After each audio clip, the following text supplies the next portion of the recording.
안녕하십니까. 애동닷컴 운영자 강쌤입니다. 자, 이번 시간에는 지난 시간에 이어서 교재 55페이지. 자, 이제 흡수식 냉동기까지 했고요. 그 밑에 증기분사식 냉동기 해서 나오죠.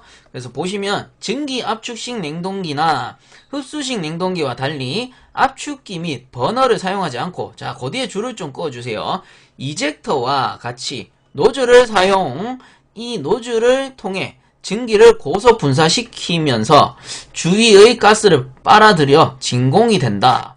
이때 증발기 내의 물 또는 식염수는 저압 아래에서 증발됨으로써 그 증발 잡열에 의해 냉매가 냉각되고 이를 이용해 냉동하는 방식이다.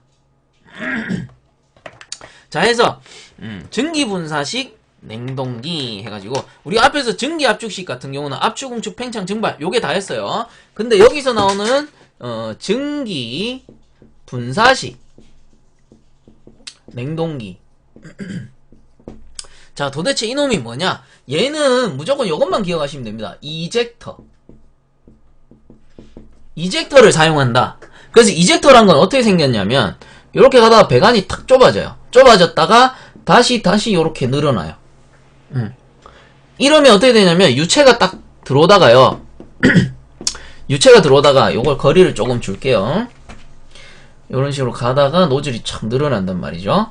그래서 유체가 들어오다가 좁아진 틈을 통과할 때 뭐가 일어난다? 교축이 일어나잖아요. 교축. 그래서 요게 한 케이싱 안에 이렇게 존재를 하는데 여기 밑에는 입구가 있을 거고 그래서 요 교축이 일어남으로써 여기가 어떻게 됩니까? 교축하면 어떻게 된다? 교축이 어디서 나왔다? 팽창 밸브.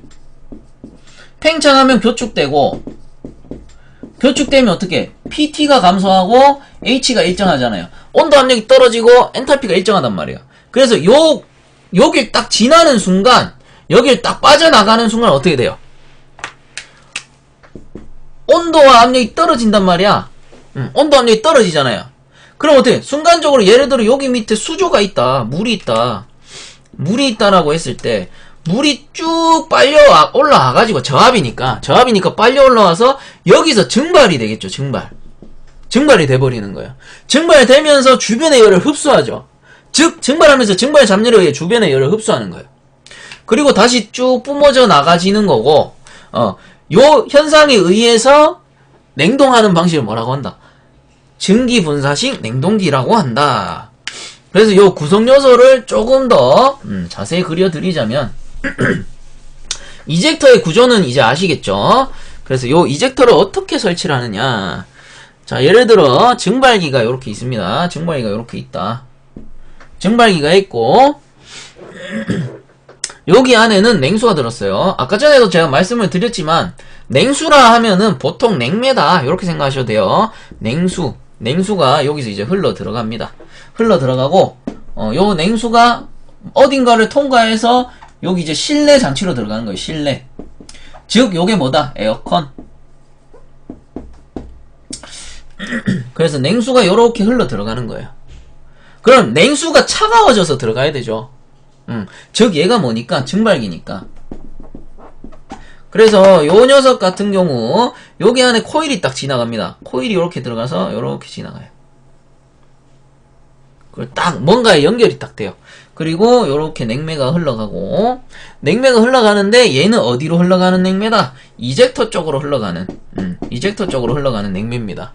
즉 장치를 순환하는 냉매는 요 녀석이 되는 거고 그리고 실내에 있는 유닛에 들어가는 냉수 실제 증발기에 들어가는 냉수는 요 녀석이 되는 거예요. 그래서 냉수가 요렇게 흘러 들어가는 형태입니다. 요렇게. 그럼 요 녀석하고 요 안에 있는 코일 배관하고 열교환해서 요때는 온도가 높았는데 요때는 온도가 낮아져야 되겠죠. TL로 바뀌어야 된단 말이에요. 그럼 이 저온을 어떻게 생성하느냐? 일단은 증기가 요렇게 들어와요. 이쪽에서 증기가 들어옵니다. 증기.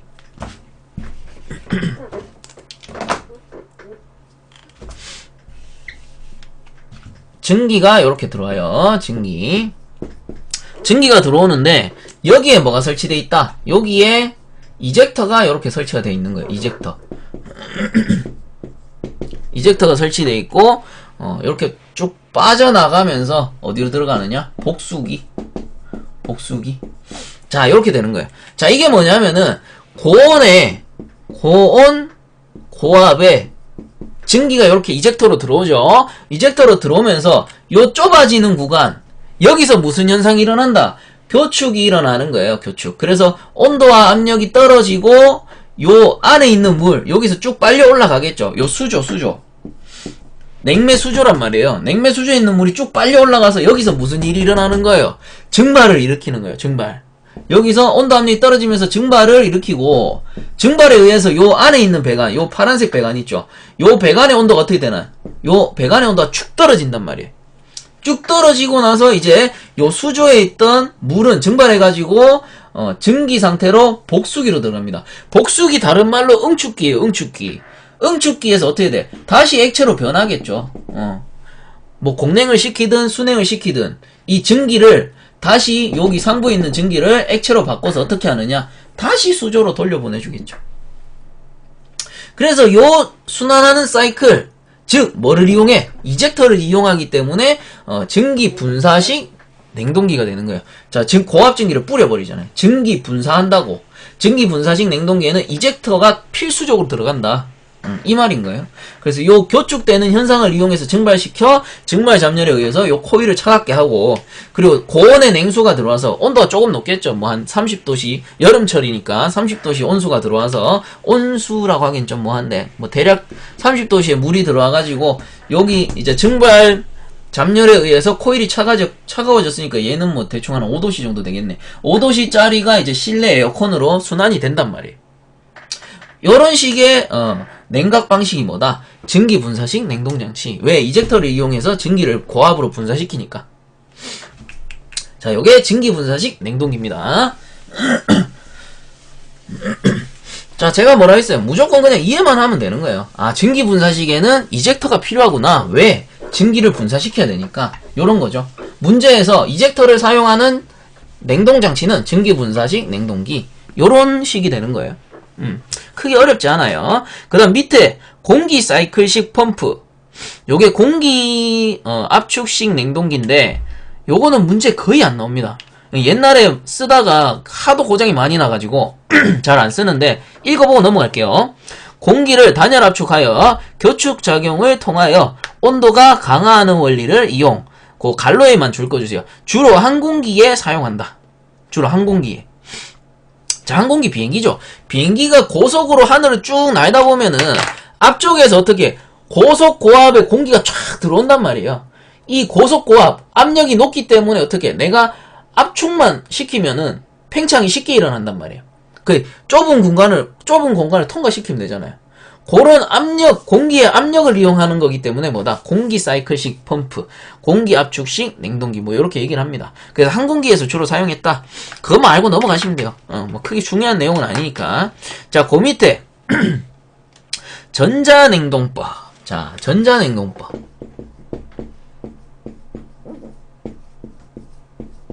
자, 이놈아는 뗄래야 뗄 수 없는 게 한 가지 있습니다. 자, 전자냉동법. 얘는 펠티어 효과. 이놈은 뗄 수가 없어요. 뗄래야 뗄 수가 없어. 그래서 이게 우선은 그림을 먼저 볼게요. 56페이지 넘어가지고 그림 먼저 봅니다. 자, 예를 들어 N이라는 자석과 P라는 자석이 있었어요. 자석이 아니고 뭔가 그 반도체, 열전 반도체라고 합니다. 요거를 N이라는 반도체와 P라는 반도체가 있었다. 요거 두 개를 연결을 하는 거죠. 서로 이렇게 연결을 딱 하는 겁니다. 그리고 요게 요런 식으로 연결이 되어 있네요. 책에 나와 있는 그림대로 제가 그려드릴게요. 자, 이렇게 연결을 하고 밑에다가 뭐를 설치한다? 밑에다가 발전기 발전기를 설치하는 거예요. 발전기 또는 뭐예요? 뭐 모터 요런 걸 설치할 수 있겠죠. 그래서 여기다 연결을 시킵니다. 요런 식으로 코일을 연결을 요렇게 시켜요. 자, 그래서 여기서 이제 전기를 일으키는 거예요. 전기를 일으켜서 전기를 어떻게 요 두 개의 반도체에다가 흘리는 거예요. 전기가 통하게 한다고, 전기가. 전기를 통하게 하니까, 이쪽에서는 열이 발생하고, 그러니까 열이 발생한다라는 거는 방열이죠, 방열. 방열 현상이 발생하는 거예요. 방열 현상이. 그 전기를 흘렸을 때. 그 다음에, 요쪽에는 원래 흡열 현상이 발생하네? 흡열 현상이. 요 열전 반도체 종류가 다른 N 반도체와 P 반도체에다가 전기를 흘린 거죠. 두 개의 반도체에 전기를 딱 흘렸더니 위쪽에서는 방열 현상이 일어나고 열이 발생한다는 거예요. 뜨거운 열. 밑에서는 흡열이 발생하네. 그럼 우리가 냉동기로 쓰기 위해서는 요거 쓰면 되겠네. 그래서 이게 뭡니까? 전자냉동 방법. 전기를 썼다고. 전기를 썼다고. 이게 무슨 현상이다? 전기를 흘렸을 때 열이 발생하거나 흡열이 발생하는 요 현상. 요렇게 정리하시면 돼요. 전기를 흘려서 열이 발생했다. 이게 펠티어 효과입니다. 펠티어 효과. 그럼 반대도 있겠죠. 요 이중 금속에다가 열을 줬어. 열을. 뭐 예를 들어 여기서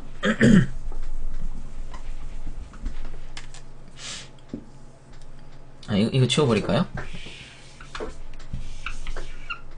이건 지워버리고, 예를 들어 여기에다가 불을 떼는 거예요. 불. 이 뜨거운 불을 촥 떼는 거예요. 금속에다가, 이중 금속에다가. 그랬더니 얼렐렐레 요거 뭐 아무것도 아니었는데 여기에 불이 반짝반짝반짝 들어오는 거야. 전구에. 전구에. 그럼 요거를 이용해서 어떻게? 여기다 발전기를 딱 설치하는 거죠. 발전기. 발전기를 설치하면 뭡니까? 열병합 발전소. 이 금속에다가 열을 떼가지고 전기를 발생시켰잖아요. 이게 뭐예요? 열병합 발전소. 그래서 요 현상을 뭐라 하느냐? 재백. 재백 효과라고 나오죠. 자, 그래서 요 재백 효과라는 건 뭐냐면은 열을 줘서 전기를 발생. 반대 현상이죠. 전기를 발생. 요게 답니다. 그래서 전자냉동법에서 가장 중요한 건 펠티어 효과고, 펠티어 효과라는 거는 전기를 줘가지고 열을 발생시키는 거죠. 그럼 재백 효과는 반대로 열을 줘서 전기를 발생시키는 거. 열병합 발전소. 요거 생각하시면 되는 거예요. 자, 그래서 교재 한번 읽어보고 줄 긋고 넘어갈게요. 요 내용은 요게 답니다. 그래서 55페이지 전자냉동법. 첫 번째 줄부터 줄을 좀 꺼주세요. 두 종류의 금속을 서로 접합하여 두 접점에 온도차를 두면 이에 비례해 직류 전류가 발생한다. 이러한 현상을 열전 효과, 재백 효과라 하며, 이와 반대로 두 금속에 전류를 흘려보내면 양 접점에 온도차가 생겨 열의 흡수 또는 발생이 일어나는데 이것을 펠티어 효과라 한다. 그래서 재백은 뭐라고? 재백은 열을 줘서 전기를 발생시키는 거. 펠티어 효과는 전기를 줘서 열을 발생시키는 거. 거기 하나에 다 나오는 거예요. 그 다음 밑에 기억해 보시면 재백 효과. 그것도 줄을 좀 꺼주세요. 이종 금속에 온도차를 흘리면 열 전기력이 발생한다. 즉 NP라는 이종 금속, 종류가 다른 금속에다가 뭐를? 열을 발생시키면 전기가 발생한다. 기전력이 생긴다. 요 말이죠. 그 다음에 넘어가가지고 펠티어 효과, 그것도 줄 꺼주시고요. 이종 금속의 접합점에 전류를 인가시키면 각각의 접촉부에서 흡열과 발열 현상이 발생한다. 여기다가 발전기 말고 전기를 흘리면 요 전기가 요 금속에 닿으면 어떻게? 여기는 발열, 여기는 흡열. 그래서 우리가 흡열을 사용하면 냉동기 이렇게 얘기했죠. 이게 펠티어 효과. 전기가 흘러 열을 발생시켰다. 펠티어 효과.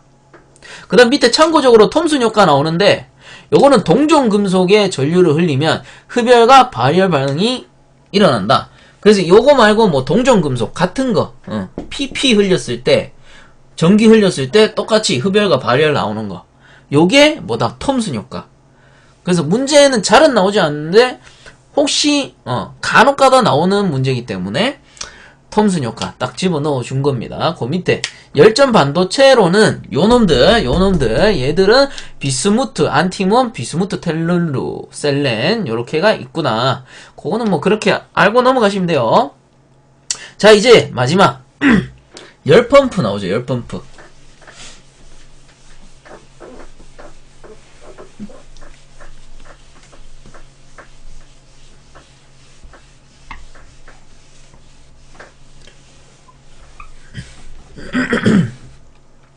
자, 열펌프.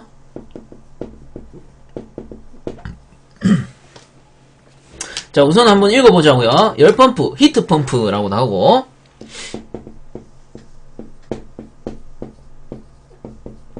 자, 히트펌프라고도 하고 한번 읽어보겠습니다. 히트펌프라고도 하며 냉동기의 고온부인 응축기의 방열작용을 이용한 난방 사이클이다. 그 사방 밸브 줄 거 주세요. 사방 밸브, 포회 밸브 줄 거 주시고, 사방 밸브를 사용하여 그 뒤에 줄 거 씁니다. 여름철에는 냉방이 가능하고 겨울철에는 난방이 가능하도록 구성된 냉동장치이다. 열펌프.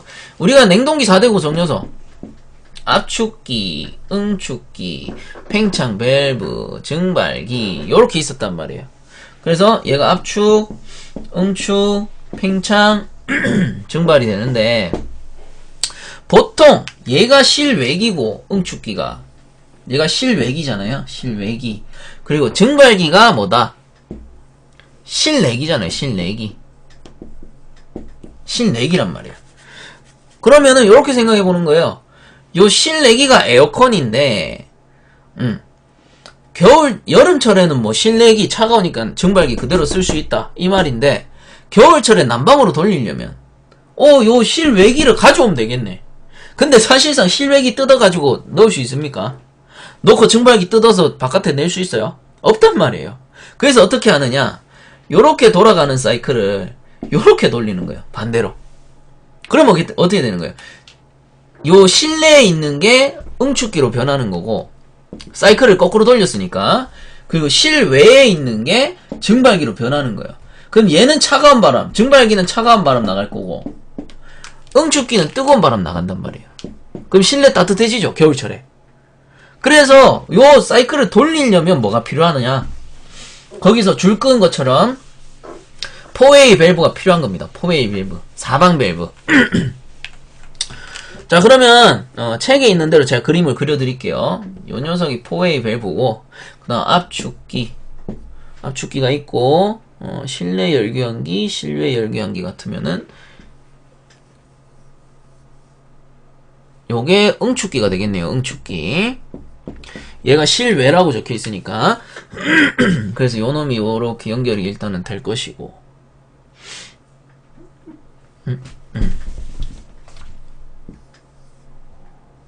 요렇게 연결이 되고, 그 다음에 얘가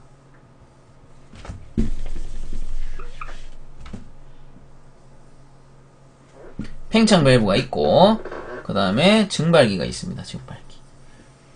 증발기가 이렇게 들어가고, 그래서 얘가 증발기, 얘가 팽창 밸브. 물론 압축기도 이렇게 연결이 되어 있겠죠. 요렇게. 그리고 요렇게. 자, 그리고 토출축이 이쪽이네요. 열로 나가고 열로 들어온다. 그래서 얘가 토출이고 얘가 흡입축이 되는 거예요. 그러면 한번 봅시다. 포웨이 밸브, 사방 밸브, 즉 길이 4가지다. 길이 4개가 있다. 이 말입니다. 그러면 여름철에 실내가 시원해져야 되죠. 여름이라고 쳤을 때는 자, 항상 순서는 뭐예요? 압축, 응축, 팽창, 증발이란 말이야. 얘가 실외기고 얘가 실외기고. 그러면 어떻게 흐른다? 여름철입니다. 여름철. 빨간색으로 그릴게요. 요렇게 나와가지고 압축, 그 다음 응축, 요렇게 가겠죠. 응축. 요런 식으로 흘러가지고 팽창 지나서 증발. 이렇게 가면은 증발기가 실내기잖아요. 그 다음에 어떻게 갑니까? 요렇게 압축기로. 요렇게 흡입축으로 들어가는 거예요. 그럼 얘가 증발기 그대로니까 얘가 실내기일 거 아니에요? 실내기. 얘가 실외기. 그러면 이제 차가운 바람 나오는 거죠. 요 증발기에서. 얘가 증발기니까. 실내기가. 그럼 얘가 여름철에 사이클이 되는 거고. 자, 그럼 겨울철로 바꿔볼게요. 겨울철로. 겨울로 바꿔서, 자, 파란색으로 그립니다. 토출 측에서 나와가지고, 반대 방향으로 가봅시다. 요렇게. 반대 방향으로. 그럼 어떻게 된다? 열로 먼저 들어가네? 열로 먼저 들어가네? 그러면은, 자, 압축, 순서 기억하라 했습니다. 순서는 바뀌잖아요. 압축, 응축. 이거 응축기로 바뀌네. 증발기가 아니고. 응축기로 바뀌는 게. 그 다음 파란색 그대로 가요. 압축, 응축, 팽창. 그 다음에 얘가 뭐가 돼요? 그러면 얘가 이렇게 되면 얘가 당연히 증발기가 되네. 증발. 그 다음에 마지막에 또 어떻게 올라간다? 요렇게 들어가서 요게 밑으로 요렇게 흐르겠죠. 이렇게 해가지고 압축기로 흘러가는 사이클. 요런 식으로.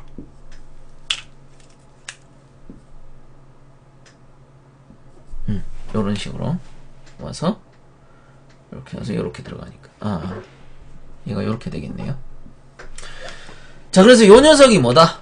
포웨이 밸브. 길이 4개다. 사방 밸브.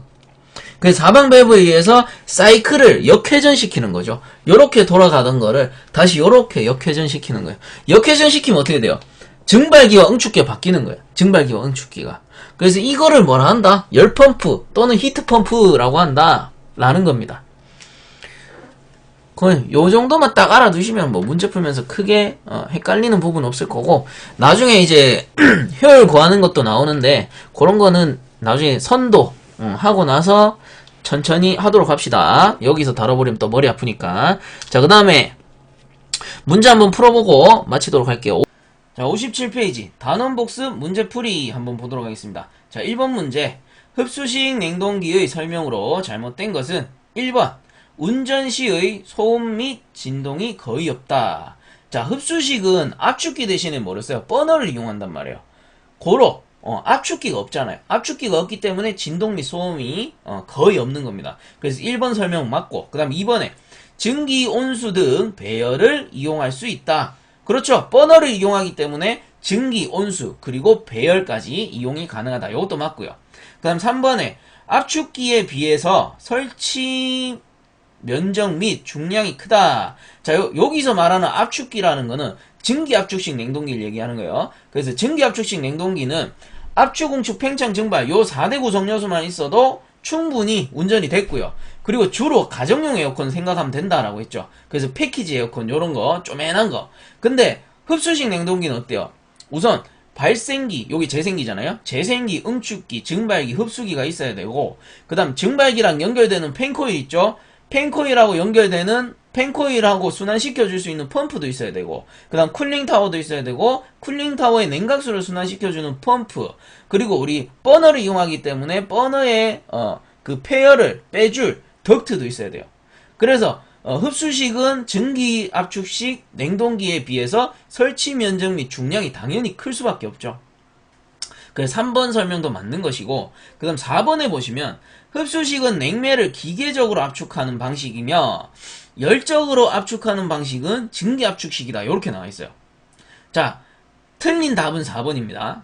틀린 거는 4번이 되는데 요게 왜 틀렸는지 개념을 정확하게 잡고 넘어가자고요. 이 문제는 그래도 좀 덜 꼬아놓은 거야. 덜 꼬아놨는데 나중에 문제 풀다 보면은 좀 더 꼬여있는 문제가 있어요. 그런 거는 읽어봤을 때 확 눈에 안 들어온단 말이에요. 그렇기 때문에 지금 여기서 확실한 개념을 잡습니다. 자, 우선은 흡수식 냉동기에 대한 설명이 나왔을 때는 주로 증기압축식하고 비교를 합니다. 근데 우리가 앞쪽에서 배운 냉동 방식은 크게 두 가지였죠.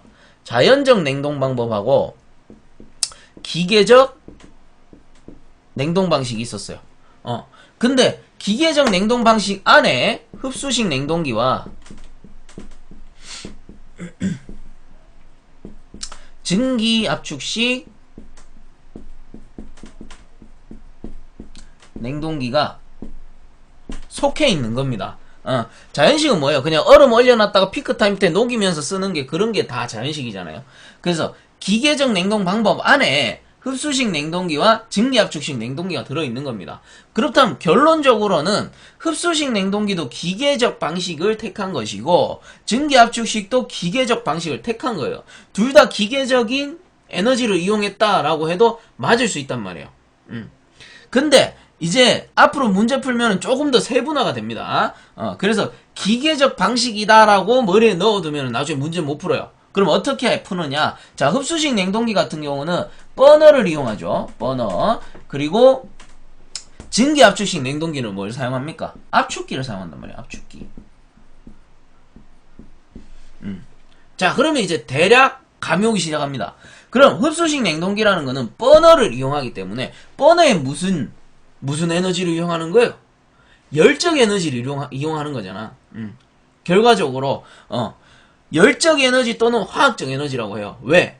화학 연료를 쓰잖아요. 기름, 가스 뭐 이런 화학 연료를 쓰기 때문에 화학적 에너지 또는 열적 에너지라고 표현을 해줘요. 그래서 흡수식 냉동기는 열적 에너지나 또는 화학적 에너지를 쓰는구나. 요렇게 이제 알아두셔야 되는 거예요. 자, 그리고 증기압축식 냉동기는 압축기를 이용한단 말이에요. 근데 이 압축기는 뭐로 운전이 됩니까? 압축기를 돌리려면 전기가 필요하지. 그래서 우리 압축기 용량 구할 때 마력을 킬로와트로 나타냈잖아요. 이게 전기 단위에 속한단 말이에요. 몇 킬로와트 썼노? 이렇게 물어보듯이. 그래서 압축기는 전기적 에너지를 이용합니다. 전기적 에너지. 얘는 열적 또는 화학적 에너지. 자, 요렇게 이용하는 거예요. 그래서 앞으로 요 두 가지 확실하게 개념 딱 잡아두세요. 흡수식 냉동기는 열적 또는 화학적 에너지를 이용하는 방식이고요. 그 다음 증기압축식 냉동기는 압축기를 이용하기 때문에 전기적 에너지를 이용하는 거예요. 결과적으로 방식은 뭡니까? 두 가지 다 방식은 기계적 냉동 방식에 속한다. 이렇게 해야지 정확하게 정리가 되는 거죠. 자, 그렇다면 문제 1번에 다시 돌아가서 4번에 흡수식은 냉매를 뭡니까? 열적 또는 화학적이죠. 열적 또는 화학적으로 압축하는 방식이며 열적으로 압축하는 방식은 전기압축식이다. 이게 아니고 이 열적이 틀린 거고 전기적으로 압축하는 방식은 전기압축식이다. 이렇게 고쳐줘야 맞는 거겠죠. 자, 그래서 1번 문제 답은 4번이 되는 거예요. 4번이 틀린 설명이 되더라. 자, 그 다음 2번 문제 넘어갑니다. 흡수식 냉동장치의 냉매와 흡수제의 조합으로 만든 것은 해서, 자, 냉매를 물로 쓸 때는 흡수제를 리튬 브로마이드로 썼고요. 그 다음 냉매를 암모니아를 쓸 때는 물 H2O를 흡수제로 썼죠. 그래서 여기서 맞는 건 2번. 냉매가 암모니아, 물은 흡수제. 자, 그 다음에 3번 문제 넘어가가지고요. 흡수식 냉동장치의 적용 대상이 아닌 것은 해가지고 나옵니다.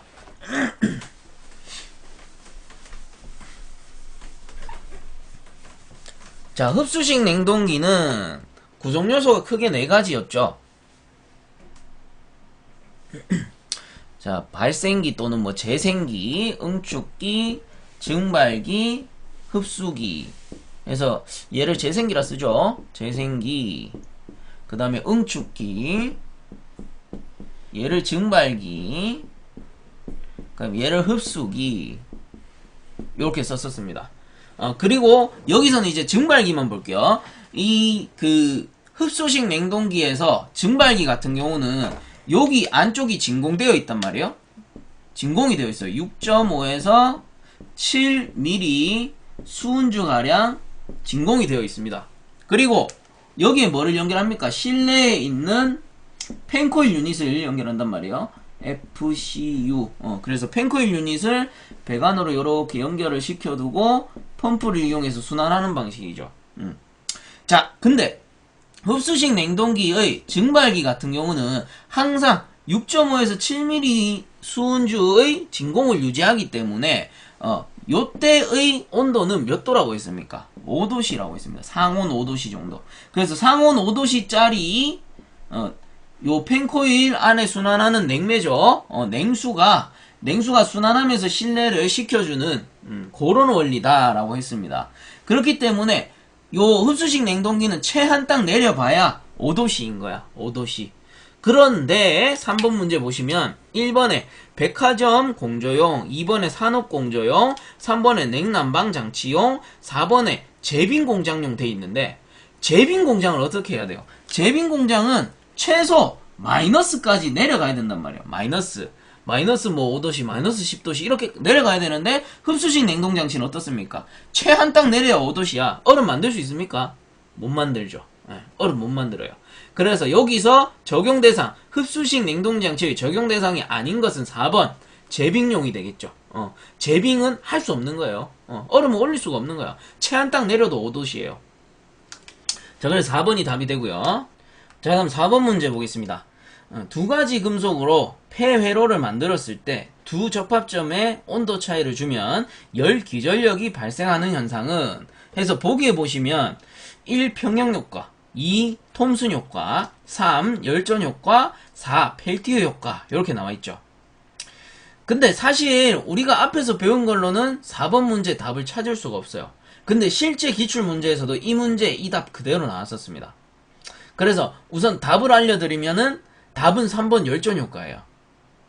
근데 저는 제 개인적인 소견을 알려드리자면 저는 4번 같은 유형의 문제를 아주 안 좋아해요. 왜냐하면 4번 문제는 풀고 나서도 왜 답이 저건지 좀 애매한 그런 현상이 발생한단 말이에요.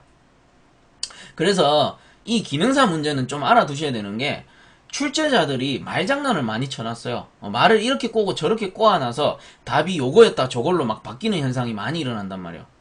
근데 뭐 산업기사로 넘어가면 조금 깔끔한 편이에요. 난이도가 확 올라가 버리기 때문에 문제의 말로서 장난치고 이런 건 잘 없어요. 근데 기능사만 좀 이런 게 있어. 그래서 저는 사실 4번 같은 문제는 정말 싫어하는데 우리는 어쩔 수 없이 풀어야 되잖아요. 그리고 저는 풀어줘야 되는 입장이고 그래서 요거는 이제 푸시기 위해서는 용어 정리를 살짝 해줘야 된다.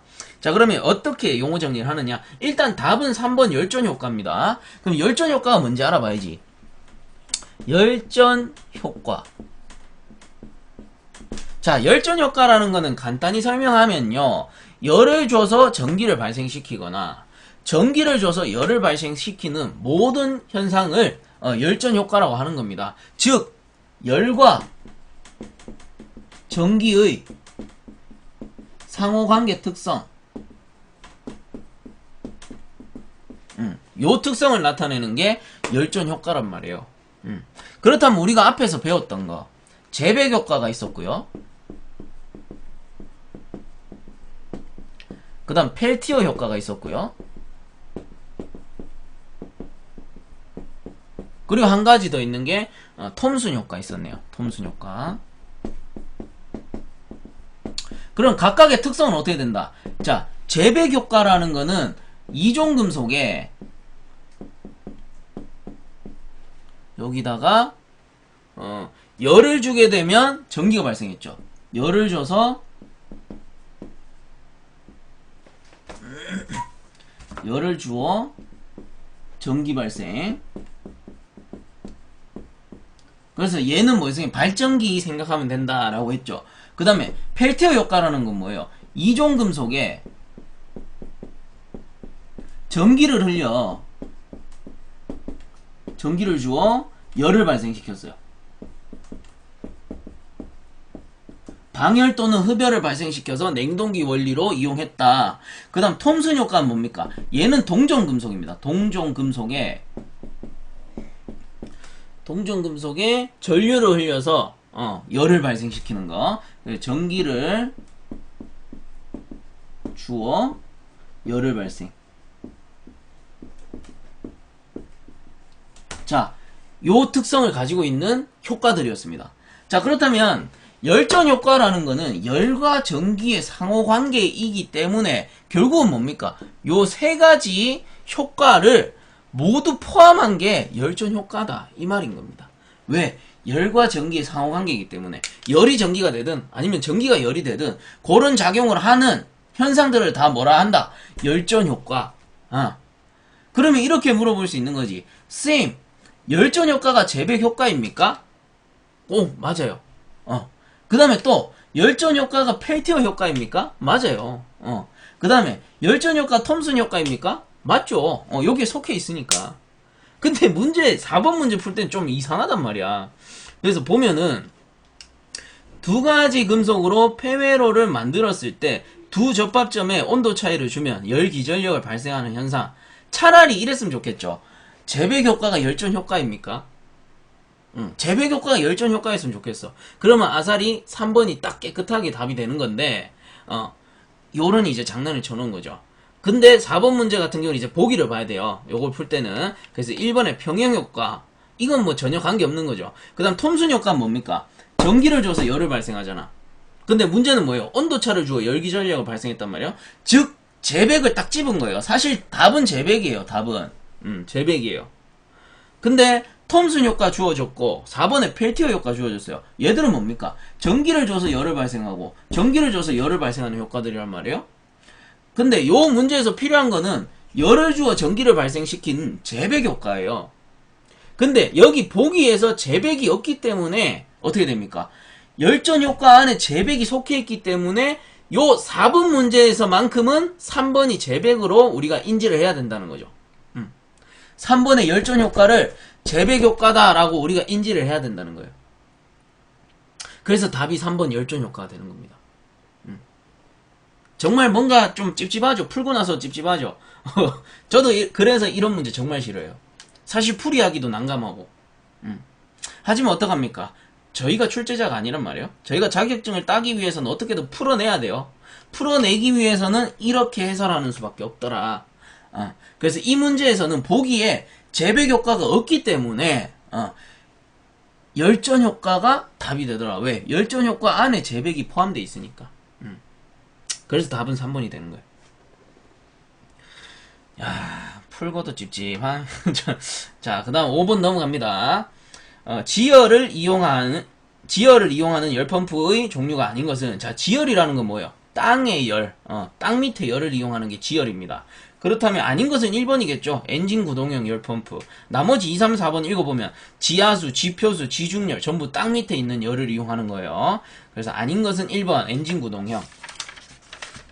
자, 그 다음에 58페이지에 6번 증기분사식 냉동법 설명으로 가장 옳은 것은, 자, 요거는 우리 이젝터를 이용해서 이젝터에다가 고온고압의 증기를 탁 치출시키면은 순간적으로 노즐을 통과하면서 저압이 발생하고 그 저압에 의해서 물이 탁 증발하는 형식이었죠. 그래서 3번 증발열을 이용하는 방법. 답은 3번이 되고요. 자, 7번 증기압축식 냉동기와 흡수식 냉동기에 대한 설명 중 틀린 것은 1번 문제랑 거의 동일합니다. 1번 증기를 값싸게 얻을 수 있는 장소에서 흡수식이 경제적으로 유리하다. 그렇죠? 버너를 이용해서 증기를 이용해가지고 냉동을 하니까.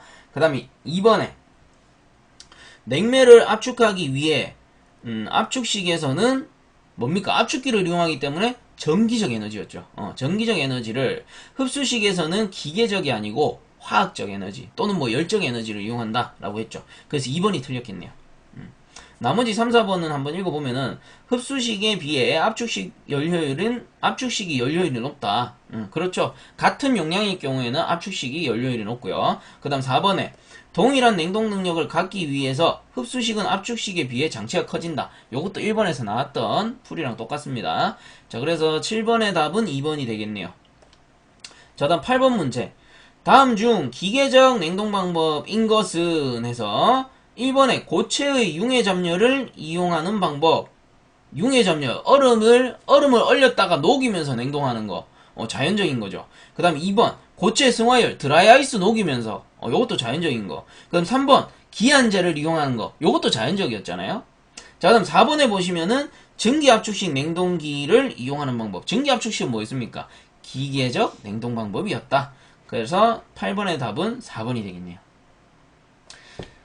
자, 해서 이번 시간 마치도록 하고요. 본 강의가 도움되셨다면 유튜브 에듀강닷컴 검색 후에 구독과 함께 영상 하단에 보시면 따봉 버튼 있으니까 따봉 버튼 한 번씩만 눌러주시면 감사하겠습니다. 자, 수고들 많이 하셨습니다.